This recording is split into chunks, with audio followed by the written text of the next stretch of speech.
All right. Hey, everybody.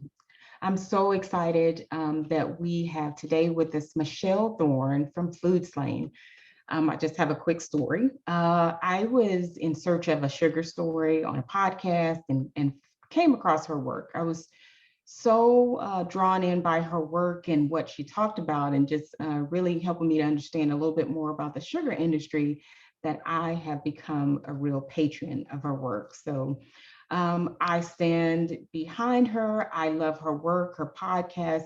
They always seem to renew a sense of curiosity for me, and they just draw me in every time. So I am so excited that we are here today with Michele Thorne from Food Slang. Woohoo! Yes. Thank you. Thank you. I'm so excited to be here. And let me just say, you stand with me, not behind me, because Oh, we're all out here doing this work. I get it. I get it, sister. So tell me this. We talk all the time, and you and I both talk a lot about how long we can talk about food Yeah. and all the other things, right? So tell me, what made you get into this line of work of truth telling behind food? Well, interesting story. I'll work backwards from that because truth is my North Star. End of story, right? Like that is where it begins for me. That's where it's going to end for me. And I really have been on this path for decades, researching food, specifically how food impacts our health outcomes. And I think that that is, although companies are reticent to admit that there's causation, I think science and medicine and research can kind of corroborate that there's correlation. And when you rely on something in your daily life every day, like food, air, water, I think if anybody had the choice between, say, a food product that was without contamination versus a food product, the same food product that has contamination, I think the majority of people would choose the one that does not have contamination. And we have this false sense of choice in the marketplace, and it's deceptive, in my opinion, based on my research, based on all of the products and corporations that I dive into on my podcast and have been looking into for years and years and years, looking at the corporate consolidation of our food systems, looking at the work that these corporations are doing uh, with our land and sustainability, looking at the economy and how, in a lot of cases, they control the economic marketplace, meaning they're setting the prices or price fixing, which is illegal, or they're impacting our health outcomes because of the way that the food is industrially produced, or they're controlling, the outcomes, meaning the medications and the pharmaceutical industries. And it's this very strange loop. And so I started by asking those questions, like, why are we seeing some of these outcomes in our health, which, the majority of diseases that I think people die from and or suffer from in the United States specifically are preventable diseases. They just are. Heart disease is preventable. Diabetes is preventable. Cancer, some cancers are preventable. And when you start to look at the messaging that's being shoved down our throats with every spoonful of sugar to make it go down, right? To make us adopt these fads and these trends, these food trends, and oh, we got to lose weight, or oh, we got to have no sugar, oh, we got to have no salt, oh, we got to have no fat, oh, we got, and all of the agitation that comes in through the marketing, right? And gets people to spend their money, excuse me, on a product that may or may not be giving you something better or healthier. And so over the years, I haven't endorsed food trends, because I think that that is in some ways a false god, right? People think that, and I mean that not in a religious way, but just there are these icons that come out in society and leaders and influencers um, that promote products, but to the benefit of who? Cui bono. I ask that a lot in my podcast. Who benefits? Who's benefiting from, my very first episode, I talked about the kale underbelly because there was this, push several years ago. Like everybody was eating kale. People were wearing kale t-shirts. They were putting kale in their smoothies. Kale, kale, kale, kale, kale. Why? Who benefits from that? Like what is going on? And so in that episode, I kind of look at the underbelly of kale and look at the deliberate marketing campaign that went on with kale as a, as a part of the brassica family of vegetables, which in many cases there's science that backs up that brassicas aren't a great food for humans. They're not even a great food for livestock. But we can make these decisions on our own. It's just that I think a lot of times we don't have full information. And so that's part of what I do on my podcast. And that's why I got into it. I wanted the answer and I wanted the truth. I'm kind of a food sleuth, food truther, food sleuther. And I wanted to understand the why, because I know, and I know, being a nurse in your industry, that the immune system is critical to our health outcomes and the strength of that. I heard as a young person growing up, oh, well, if you're going outside in the cold, you better bundle up, you're going to catch a cold. I don't know if I ever bought that, because it just didn't make logical sense to me. If I go outside, I'm going to catch a cold. What do you mean? Like there's germs everywhere. And it's really the fortitude of your immune system that makes you sick or keeps you well. And how our immune systems work depends on the quality of the food that we're getting and the quality of the nutrients, the quality of the caloric value, the quality of that end product that we're consuming, not just as a caloric input, but actually as something that can sustain our overall wellness.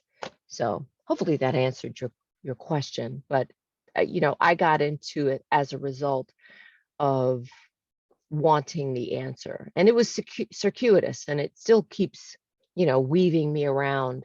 But I think at this point I've looked at enough food products and enough food industries to understand that there's something at play, there's something nefarious at Yeah. play, and it doesn't always benefit us to jump on the bandwagon without having the information to back up what it is that they're trying to get us to spend our money on.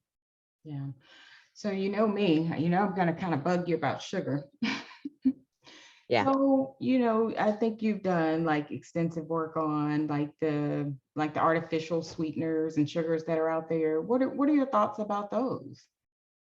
I know you got a couple of episodes about I think it's an allulose and erythritol. I think you have those No, two episodes out there. those are coming. They're coming, Yeah, sorry. yeah. But Coming.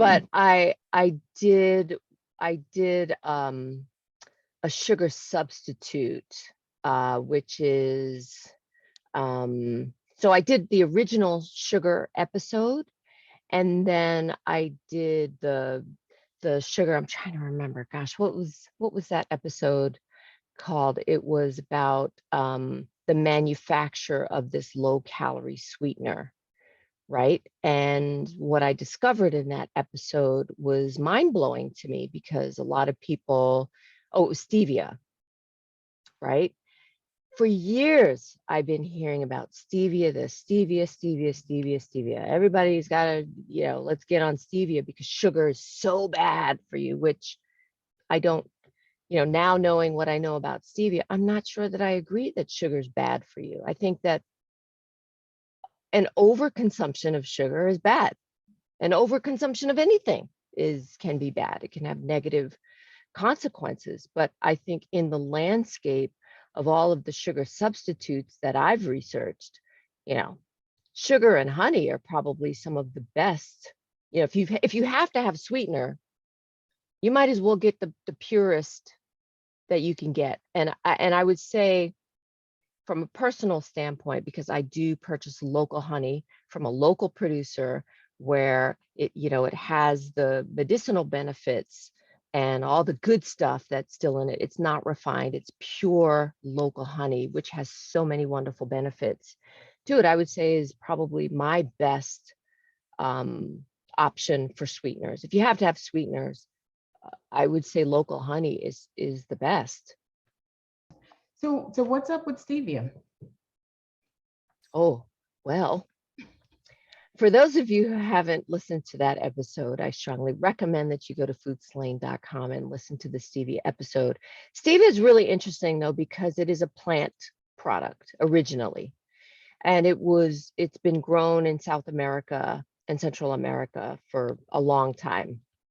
And native peoples to those places have used it as a sweetener, right? It's a leaf, it's a plant, right? And so they would use it to sweeten their yerba mate. That's originally how it was used.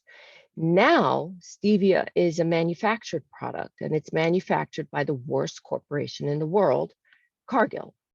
And if you know anything about Cargill, which you learn a lot about Cargill on my podcast, Cargill, you know, not to kind of dive into the details of Cargill, because I think that's an episode in and of itself.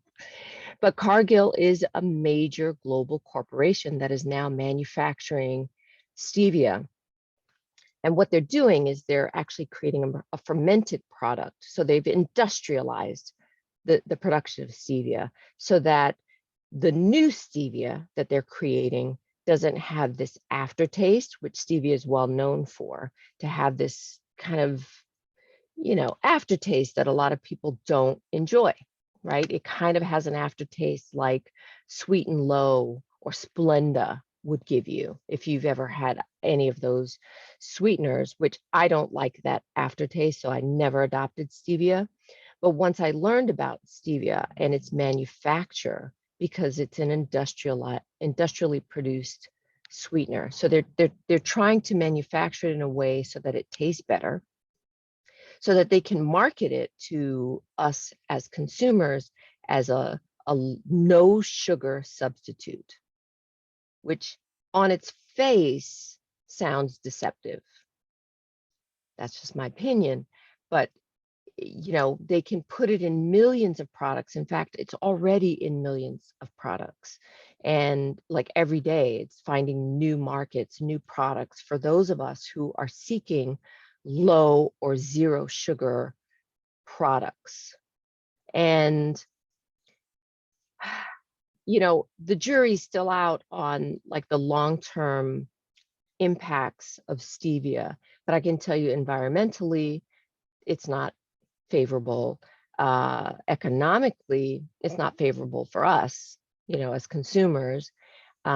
These corporations are making a lot of money, you know, producing it, but we're not the beneficiaries of that.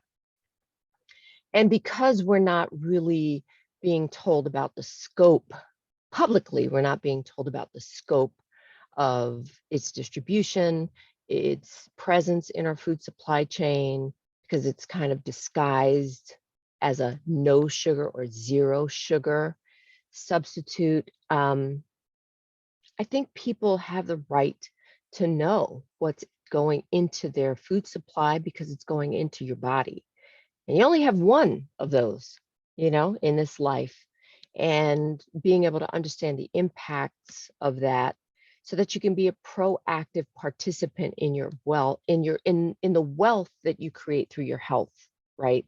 To stick around, to be there for your family members, to be there for your children, to not be in chronic pain or to have to deal with, you know, blood sugar spikes and the impacts of diabetes, lose your vision, lose your feet and legs in some cases, in some very dramatic cases. You know, I had a conversation with Dr. Dre, not Dr. Dre from Beats, but the other Dr. Dre from Yo MTV Raps, if anybody's old enough to remember that.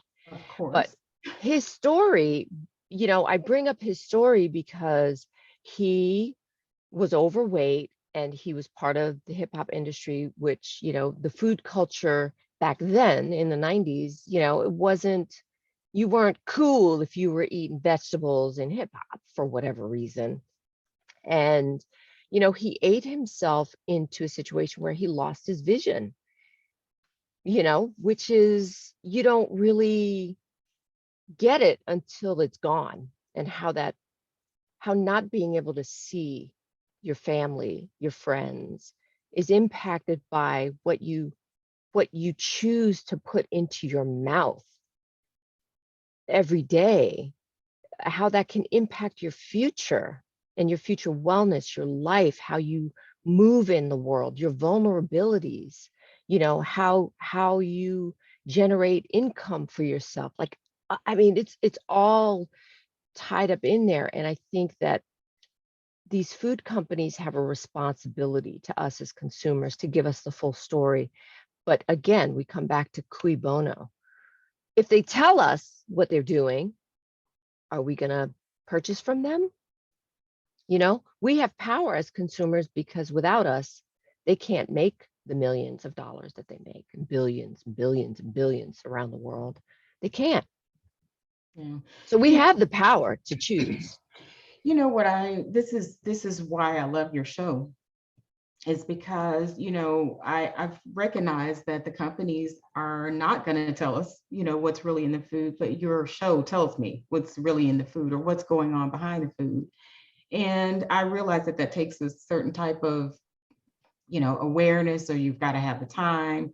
But the thing that really blows my mind is that we can go out there and purchase what we think are like healthy foods. You said the example of kale, but I think you also had an episode on strawberries. And I was just like, wait a minute. So when we are talking about, as consumers trying to make a difference or make our choices based on raw or organic or, just the regular strawberries that are on sale, how do we know? How do we know what's the best thing to choose? What's the best option? We don't, unless we, I mean, there's a part of that question that is unfortunate, because I think when you talk about achieving healthy outcomes and you look at the average person, average woman, let's just take even women, right? Because women are the purchasers, in most cases, the purchasers of our food in the home, right?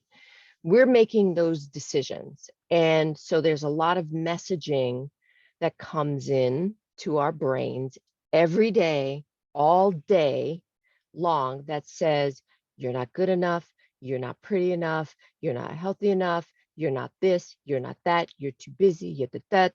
And it's just this like bombardment of messaging that says that we are not enough. And if there's one thing that I've learned from doing this work, is that we are enough. And if you remind yourself of that, that shifts this perspective a little bit, because then you can go into your mindset of, okay, what outcomes am I trying to achieve for my family? Right? Yes, we know not everybody can be a farmer like me and grow 80% of what you consume. It just isn't realistic. And I understand that. And that's just the reality. However, there are things that we can do if we want to, and if we create the time and the space to do those things. But there's trade-offs. There's the thing in economics, and I talk about economics on my podcast, is that there are trade-offs. If you want something, you have to give up something. And I had this conversation with an agricultural economist on my podcast named Michele Thorne. And a lot of times when I talk to guests and I talk about the economics of eating healthy, a lot of people cannot afford to eat organic. They cannot afford to, bring healthy food into the home because it's expensive. right? And so there's other reasons. There's time factors, there's convenience, there's accessibility, right? And there's food deserts everywhere. And so, you know, it's complex, but at the same time, the way that I think we as women choose to buy hair products, or we choose to buy shoes, or we choose to buy bags, or we choose a specific skincare regimen, which skincare, you know, cosmetics is a whole, I did an episode on that too. But I think that what I've learned, and I think the insight here is that when you do make choices, when you're buying food or body care products or anything like that, if you choose better products, you'll pay more for them. There's no doubt about it, right? But you'll also have, in the long run, you'll have fewer bills, medical bills, potentially, right? You'll have fewer visits to the dentist, to the doctor. You are taking ownership of your economic situation by saying, you know what, this year, instead of buying chicken from Safeway in the styrofoam package, wrapped in shrink wrap, which environmentally is a nightmare, right? If we're trying to be ecologically conscientious with our purchasing, right? Like the industrialized meat, because it's cheap, doesn't mean that it's better. And my second episode, my beef with chicken part 1. I'm doing part 2 in season 8, but part 1 talks about this dynamic where this economies of scale has created this cheap access to food, to chicken. And so if we're buying that chicken, then we're complicit in all of the externalities that come along with that, because we don't see it, because it's in this convenient package and we're paying a price for it per pound that meets our, you know, willingness to pay, right? And we take it home and we've got this package, we cook it up for our families, and it feels good to have a full belly, right? But if we shifted that once a week or once a month or even for an entire year, and we partnered with a family farm within 20 miles of where you live, or even 100 miles of where you are, a CSA, which is a community supported agriculture group, or going to the farmer's market. And instead of buying, you know, a 3-pound flat of chicken legs that might, you know, make 3 or 4 meals for your family, maybe buying, you know, for $5 or $6, right? Maybe trying to buy a whole chicken or 2 whole chickens from someone that might cost you 2 or 3 times that. So maybe it costs you 15, maybe $20, and in some places even more, right? Like in the metropolitan urban areas like San Francisco, you know, probably in Austin, Texas, where you know, in Texas where you are, in New York, you know, in places like that, obviously costs are higher, but farmers love what they do and they do it with pride, and they're happy to tell you all about how they're raising their animals in a very humane way. They've often got closed loop systems. Even if they are supplementing feed with corn and soy, oftentimes it's not as bad or as much as the corn and soy that industrially produced chicken is consuming. In fact, industrially produced chicken, guess what they're eating? They're eating pork. So, you know, there are trade-offs. And so I think the more people take responsibility for what they eat by way of supporting local food economies, the better it is for everybody. Jobs stay in the community, the money goes directly to the farmer, the distribution chain is much smaller. There's a smaller footprint to that. It doesn't have to travel. There's not as much waste. You're not getting the styrofoam. You might get it in plastic because that's just a food grade medium to keep the freshness of the food and keep it safe from salmonella and things like that. But you know, there are benefits to supporting local farmers, the least of which is the nutrient density, which I am very happy to report that there are companies, researchers, independent researchers that are currently doing research projects to scientifically understand the nutrient density of pasture-raised beef versus industrial beef. And I think the report is going to blow people away. I can't really tell you the details about it because it's still in the works and I don't want to make any claims, but I can say that we're seeing support for better nutrition coming out of pasture-raised meat. And so if it's nutrition that you seek, and I'll wrap this soliloquy up, if it's nutrition that you seek, then sometimes paying a higher price is worth it in the end, because then you're not getting the sodium nitrates, you're not getting the corn and the soy and the glyphosate that comes with that, that has impacts in and of itself. You're not contributing to the waste problem ecologically by supporting the styrofoam and the plastic wrap and the, all of that. You're giving the farmer economic stability because he or she is not only creating humane systems, but he's also creating ecologically sustainable waste loops.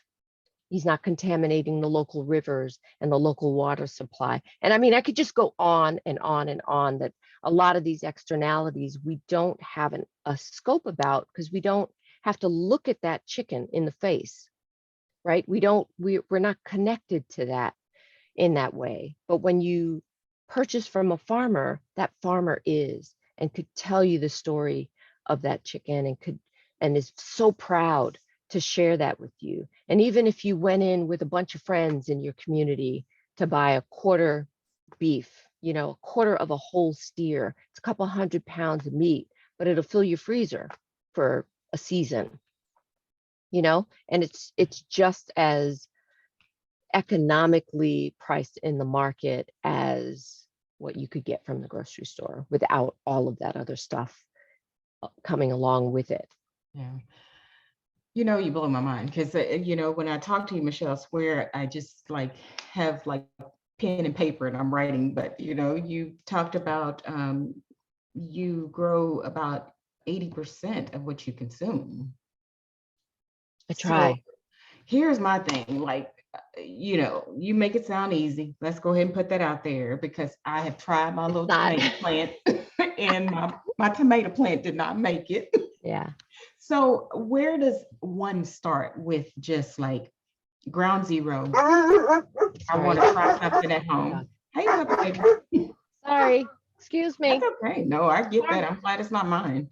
Hashtag farm dog. Okay, Yeah. go ahead. So where do we start? How could, you just say somebody doesn't have that much space, but they want to try their hand at, gardening or farming their own food. What would you suggest?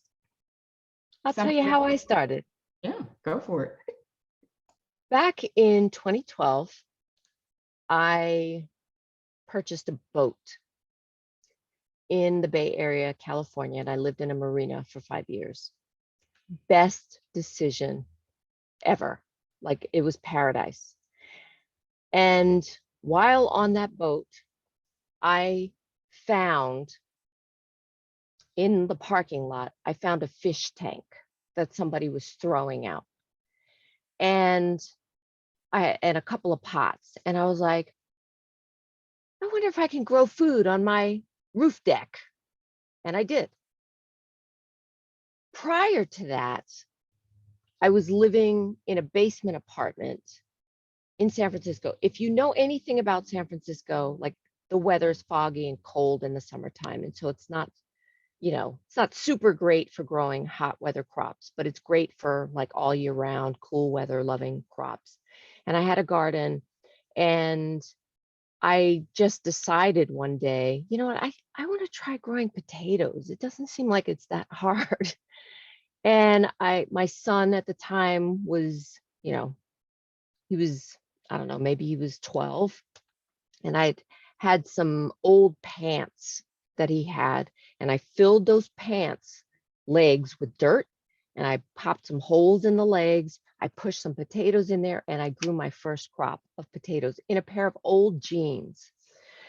So how does one get started? It has to happen in here. You have to have the desire to do it. And I think if you have the desire to do it, the barriers to entry are so low, right? You can grow herbs in your windowsill. You can grow potatoes in a pile of basically like straw in your backyard. You can grow things on your balcony. If you live in a city, you can convert your balcony to grow pole beans that grow up, or you can grow tomatoes, or you can grow peppers, or you can start with lettuce. It's really just starting with something. If you have the desire to take control of what you're eating, if it's something, and I recommend to people all the time, grow what you want to eat, because otherwise you're not going to be invested in it. And so growing tomatoes, that's usually an entry point for people. They want to grow cherry tomatoes.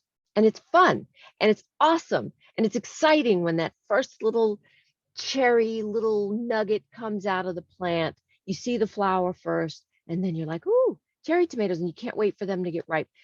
You know, I have given away seeds. I give them away, right? So that there's no barrier that you can't tell me, well, I can't do it because I don't have seeds.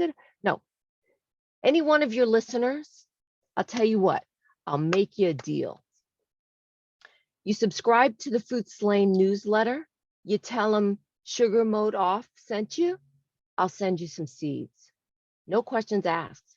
I'll send you a pack of heirloom seeds, and I've got to probably limit it to like 10 people because I can't send everybody seeds unless they want to pay for shipping. But you can order them on my website if you want to support the podcast in that way too. But I'd be willing to send 10 people some free seeds because I think that's a low barrier to entry.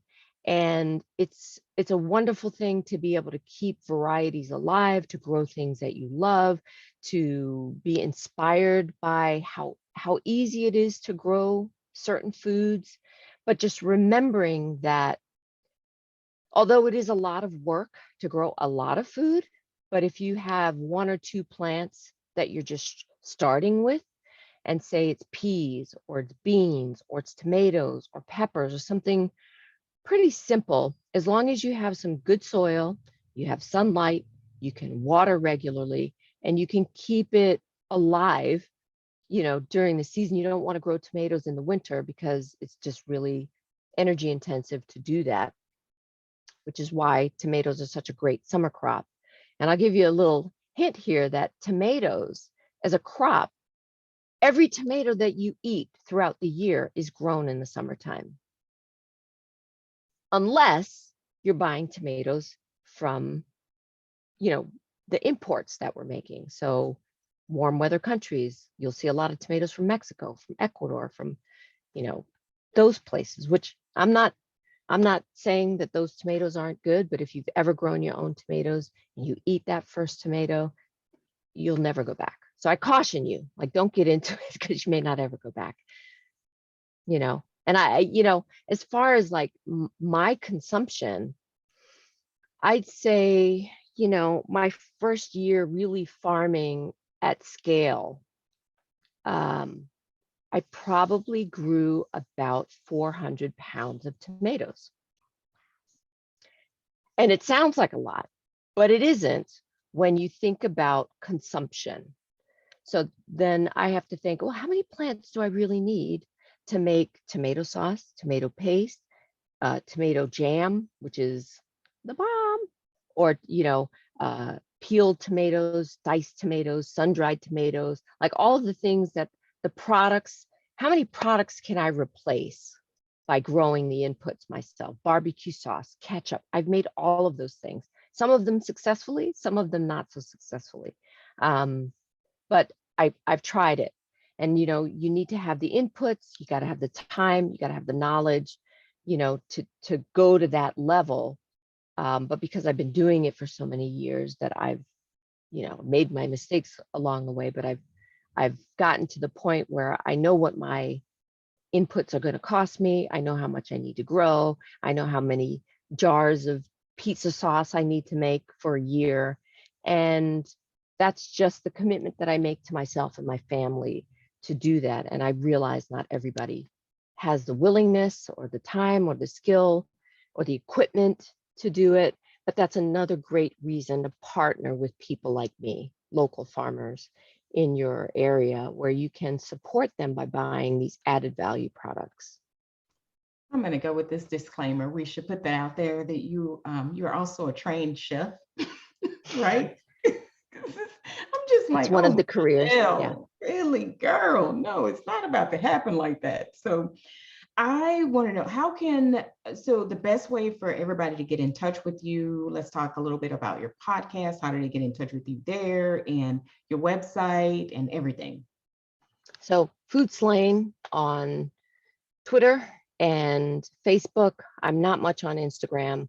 I left Instagram as a matter of principle. um, I don't know. It's just an odd. It's just odd to me. I don't have a lot of pictures to post with the content that I create, and I'm not about like posting a bunch of pictures of my face. I just it I had that's just not who I am. I'm sorry, but ugh, like I'm not into that. So um that's how I communicate with most of my subscribers, although people who are subscribed to my podcast on podcast platforms, leave me a review if you like what you hear. Ping me on Facebook.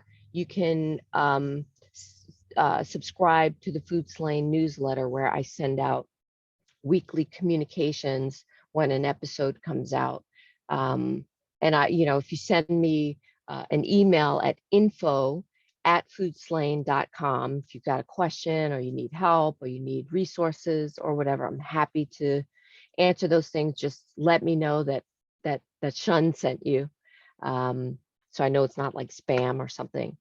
And that's really the best way to ping me, or DM me on Twitter. Those are the best ways to kind of catch up with me on the podcast side of things.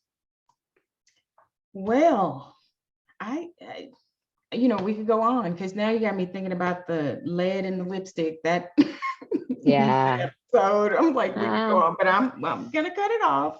I'm gonna cut it off. I hope everyone has a chance to listen to your podcast, because it really does make you think differently about, purchase power and food and just nutrients, and, like, as I like to say, the difference between food and fuel, like what's gonna just be something I'm gonna put in my mouth versus something that's gonna fuel me. But I love your show. Love the Thank work you. that you're doing, and encourage everybody, if you've got a chance, to become a patron, because when we think about this type of work, it's hard, it's intense, and it's really making something that we need to do on our own. A lot of us just don't have the time to do it, but you're doing it for us. So I appreciate your work, Michele. I love you, and we're going to talk soon. Okay. I know it. And I just want to say before we go, as a community of women, and particularly women of color in your community, maybe not so much in my community, but especially in your community, I think there are a lot of, which is one of the reasons why I admire what you're doing, is that there are a lot of messages out there that and narratives that get forced down our throats about who we are supposed to be, how we're supposed to look, who our friends are supposed to be, what jobs we're supposed to have, who we're supposed to be in society. And I think there's a lot of power in our economic base, because we are successful. We are, creating and generating revenue in our communities and for ourselves and for our sisters and in this way. And I think if there's one takeaway with any of this, is that it's all connected mysteriously to some people, right? We often have this these blinders on when we're so looking at one specific issue and digging deep in that issue. And it isn't until you get to a place in your discovery and the lens widens that you see how interconnected it all is. And so I encourage your audience to think critically about what they're being told. And I say this to my kid all the time. The one thing that you control, the only thing that you can control is your mind. And consequently, everybody's coming for that. Everybody wants to convince you that this is the right thing to eat. This is the right thing to buy. This is how you have to be. And it's this like mental gymnastics that we have to do, as opposed to like really trusting oneself. Don't even take what I'm saying at face value. And I say that on my podcast, like, do your own research. If you find another answer, like, educate me, help me understand where the holes are in the story. But I think we tend to, even just as a larger society, we tend to listen to people that maybe sound convincing and maybe have some information that we don't have, without really taking that information to task. And so I encourage your listeners to do their own research based on the outcomes that you're trying to achieve. If it's weight loss, study how the body works, study how the immune system works, look at what's in the food, research the ingredients, or listen to people's podcasts like mine that actually present, you know, I mean, the internet is an abyss, right? So I'm sure that there are pieces of information that I'm even missing because I can't find it all, in the time and space that I have. So, as long as we keep this feedback loop happening and the conversation happening, people step up to provide information and open the scope of information. I remember, and I'll end with this. I remember when I started hardcore on this journey, I was a friend of a woman, a Latina woman. We got very close, and we were in our 20s, and we were talking, about like, health and wellness and whatever, kids, and because that's what you do when you're in your 20s. And one day she just kind of disappeared, and I came to find out that she had had a hemorrhage, like a uterine hemorrhage, at 24 years old that almost killed her. That was the catalytic event that took me to start researching the impacts of food. And I wound up going to a CSA in the State Building in Harlem on 125th Street, because I'm from New York, so I was living in New York City at the time, and wound up taking this very circuitous route to get to where I am now. And so I think that people are doors, right? Even if you don't feel like you have the answer right now, maybe listening to me might open a door that takes you to gain more understanding, or participating in the conversation on Sugar Mode Off takes you to another awareness that maybe you didn't see, or listening to opposing information that doesn't just confirm your bias, but actually challenges it and opens your mind to think about something through a critical thinking lens. And so that's all I have to say about that. But that's it, that's where it's at, really. It's just us just kind of like finding the time to do the work, so. Or talking to people who have done the work, and right, then yeah, linking up. take that and take the lemons out of it and make the lemonade yourself. Take the information, the little tidbits that you got. If you're inspired to start a garden in the spring, do it. If you need seeds, email me. If you need encouragement or information, let's talk about it. If you want to hear about like xylitol and allulose, listen to your podcast. I'm going to do it, because, it's funny, the things that you find out when you start digging. It's like, it's really fascinating when you start, like a little groundhog. You just start digging, you get deeper and deeper and deeper in the rabbit hole. you know Yeah. it can be intense, but we're here for each other, and I love that, and I love talking to you and supporting you. I'm so grateful that you took time to ask me to be here today, and I wish everybody who's listening in your audience a happy holiday season. Those Yeah. sweets are coming for us no matter Yeah. what we try to do. They're coming. This is the year, this is the time of year that it is the most pervasive. So I'm wishing everybody, health and happiness, and, eat the sweets if you got to eat the sweets, and then try to get back on track. Yes, that's true. So, okay, love you, and we'll talk soon, okay? I love all of you too, and I look forward to it. Happy holidays, everybody.